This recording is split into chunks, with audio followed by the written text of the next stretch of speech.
혹시 밤에 소변을 보는 횟수가 늘었거나 갈증을 심하게 느끼시나요?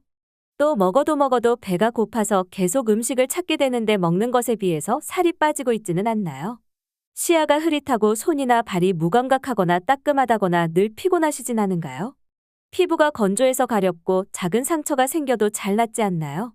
이런 증상은 바로 당뇨병의 전조 증상일 수 있습니다. 당뇨병은 본격적으로 병이 진행되기 전까지는 뚜렷한 증상이 없어 잘 느끼지 못한다고 합니다. 위에 증상이 있다고 해서 당뇨라고 성급하게 결론 내는 것은 금물이지만 이런 증상들이 지속된다면 병원에 방문해 혈당 검사를 받는 것을 추천드립니다. 더불어 평소 꾸준한 운동과 식단 관리를 해주시는 것이 중요한데요. 당뇨는 인슐린 분비가 부족하거나 인슐린의 성능이 떨어져 생깁니다. 인슐린은 식사 후 올라간 혈당을 낮추는 기능을 합니다. 인슐린에 문제가 생기면 혈액 내의 포도당이 비정상적으로 높은 상태인 당뇨가 되는 것이죠. 당뇨는 그 자체로는 큰 병이 아니지만 평상시 관리를 게을리하시면 각종 합병증에 걸릴 수 있으니 주의해야 합니다.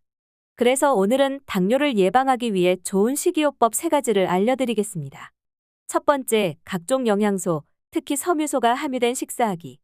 당뇨병 환자의 식이요법은 단순히 어떤 음식을 줄이거나 제한하는 것이 아닙니다. 정상적인 활동을 하면서 적절한 체중을 유지할 수 있도록 알맞은 칼로리를 각 영양소별로 골고루 섭취하는 것입니다. 당뇨병 환자의 식이요법에 대한 충분한 이해와 적극적인 참여가 좋은 치료 결과를 가져옵니다. 식이섬유는 흡착 능력이 뛰어나서 당이 바로바로 흡수되지 않게 막아주는 역할을 해서 중요한데요. 식이섬유는 혈당과 혈중 지방의 농도를 낮추므로 혈당 조절과 심장 순환계 질환 예방에 도움이 됩니다. 섬유소는 주로 잡곡밥, 현미밥이나 채소와 과일, 콩류와 견과류에 많이 함유되어 있습니다. 특히 잡곡밥에는 쌀밥보다 섬유소가 2~3배 많이 들어있어 식사 후 장에서 포도당과 콜레스테롤의 흡수를 감소시켜 혈당과 콜레스테롤을 적게 상승시킵니다. 단 땅콩과 호두 같은 견과류는 지방의 함량도 높아서 많이 섭취하면 계획된 총 열량을 초과할 수 있으므로 비타민과 미네랄은 풍부하고 열량은 적은 녹황색 채소의 섭취량을 늘리는 것이 좋습니다. 두 번째, 술을 피하고 염분의 섭취를 줄이기. 술의 주성분인 알코올은 혈당을 조절하는 인슐린 분비 기관인 췌장을 공격해 당뇨의 위험성을 높입니다. 술은 열량이 매우 높아 혈당 조절을 어렵게 하기 때문인데요. 술 자체는 칼로리가 높을 뿐만 아니라 췌장에서 인슐린을 분비하는 세포들에 악영향을 미치기 때문에 술과 혈당은 공존할 수 없습니다. 또한 술에 포함된 알코올은 간에서 해독작용을 하면서 간의 포도당 신생작용을 방해하는데 이 과정에서 저혈당이 생길 위험도 있습니다. 그리고 술만 마시지 않지요. 같이 섭취하는 고열량의 안주로 높아진 혈당을 다시 낮추기 위해 인슐린 분비가 증가하게 되는데요. 이러한 현상이 지속되면 혈당을 조절하는 시스템에 문제가 생길 수 있습니다. 가급적 술은 적게 마시고 안주는 기름기와 탄수화물 함량이 높은 것을 피하고 단백질 위주의 음식을 먹는 것이 좋습니다. 부득이하게 술을 마셔야 하는 경우엔 혈당 조절이 목표 범위 이내로 잘 되고 있는지 먼저 꼭 확인하신 후 가급적 동동주, 막걸리 같은 곡주는 피하시고 그나마 양주, 소주 같은 증류주를 드시는 편이 좋겠습니다. 또한 당분을 함유한 과실주, 칵테일류 등은 고혈당을 유발할 수 있으므로 되도록 선택하지 않는 것이 좋습니다. 또한 과다한 염분 섭취는 혈압을 상승시킬 수 있으므로 싱겁게 먹는 습관을 들이는 것이 좋습니다.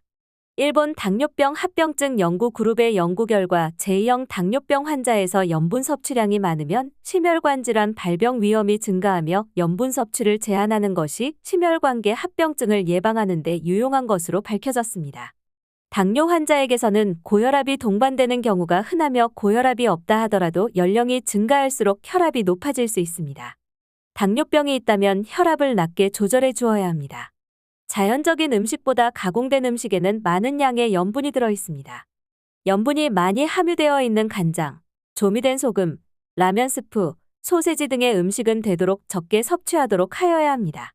과일과 야채는 다른 식품군보다 염분이 적어 좋은 식품입니다. 그러나 당도가 높은 과일은 혈당을 상승시키기 때문에 적당한 양을 섭취해야 합니다. 일상생활에서 소금의 섭취를 줄이기 위해서 저염 식단을 생활화하는 게 어떨까요? 힘드시다면 가공식품을 피하시는 것만으로도 큰 도움이 될 것 같습니다. 세 번째, 바나바잎 추출물 먹기. 마지막으로 혈당 고민인 분들을 위해 치솟는 혈당을 잡는 특별한 식품을 소개해드리겠습니다. 그것은 바로 바나바잎입니다. 바나바는 아직까지 국내에서 널리 알려지지 않아 생소하실 수 있는데요. 바나바는 인도, 미얀마, 필리핀 등 열대에서 아열대 지역에 널리 분포하는 낙엽성 열대성 식물입니다. 여왕의 꽃이라고도 불리는 바나바잎은 동남아시아에서 수백 년 전부터 당뇨병과 비만 등 치료제로 쓰여왔습니다. 바나바잎에는 우리 당뇨인들에게 희망이 될 수 있는 특별한 물질이 들어있습니다. 바로 코로솔산이라는 성분인데요. 코로솔산은 실제로 인슐린을 대체할 수 있는 효능을 가진 물질로서 현재 의학계에서도 주목하며 다양한 연구가 진행 중에 있습니다. 분자 구조가 인슐린과 상당히 비슷해서 식물성 인슐린, 천연 인슐린이라고 불리고 있습니다. 바나바잎 속의 코로솔산 성분은 혈액 속 당분을 빠르게 세포 내로 흡수시키는 역할을 하기 때문에 식후 치솟는 혈당을 억제하고 안정적으로 내려주는 데 도움을 줍니다. 더욱 놀라운 건 코로솔산 성분은 단순히 혈당에만 좋은 게 아니라 중성지방과 콜레스테롤 수치를 낮추는 효능도 있습니다. 노년에 늘어나는 내장지방의 합성을 억제하고 체중을 감량하는 데도 큰 도움이 됩니다. 그래서 치솟는 혈당을 안정적으로 꾸준히 잡고 당뇨의 효과를 보기 위해서는 식전에 바나바잎 추출물을 섭취하는 것이 좋습니다. 그럼 바나바잎은 어떻게 섭취하는 게 좋을까요? 대부분 연구 결과에서도 나왔지만 바나바잎은 그냥 먹는 것보다 추출물로 섭취했을 때 그 효과를 극대화시킬 수 있습니다. 국내 식약처에서는 이 코로솔산이 0.45에서 1.3mg이 함유되어 있을 때 식후 혈당 상승 억제에 도움을 줄 수 있음이라는 기능성을 인정하고 있습니다. 아쉽게도 해외에는 이 코로솔산 표기가 의무가 아니기 때문에 안 되어 있는 제품이 많은데요. 국내는 의무사항이라서 이왕이면 최대 1.3mg까지 함유되어 있는 제품을 선택하시는 게 좋겠습니다.